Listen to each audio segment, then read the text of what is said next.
cái đồ rồi không lì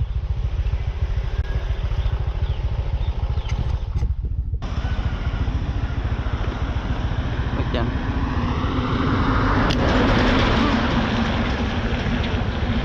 lột bao mấy bạn nhân thành đâu bụp mùi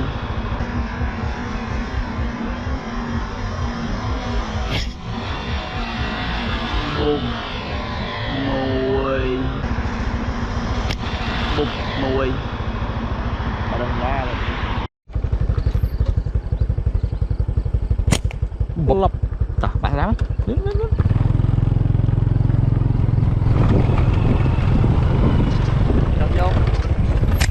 lụp rồi không sai gì chơi từ nào ra là đi xa anh mơ một khử thôi ê công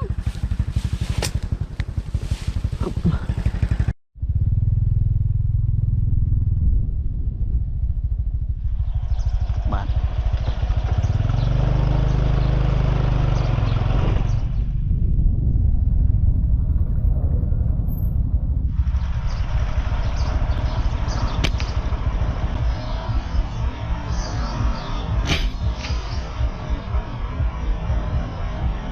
ôi mà bật cách rêu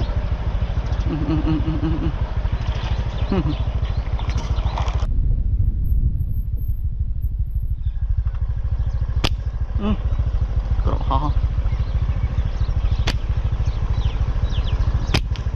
bụp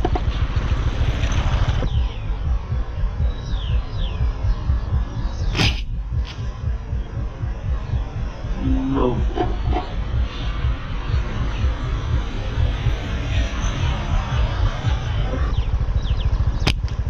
bụp khơi nhạt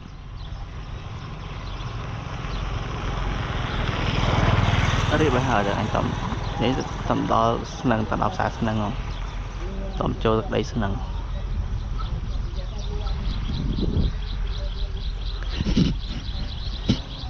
xí cầu vừa banh lớn xài một xài lấp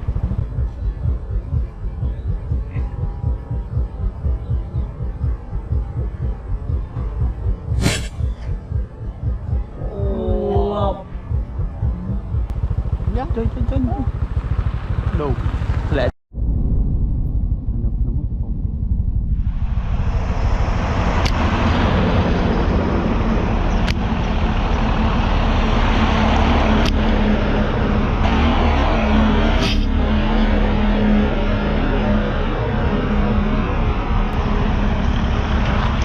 màu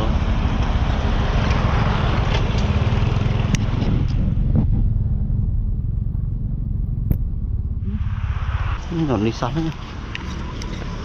bên đây này về nhỉ? Anh đang ngọ bát này. Chọn món. Cái hao tao nấu cái đó mới hái ngọt rồi.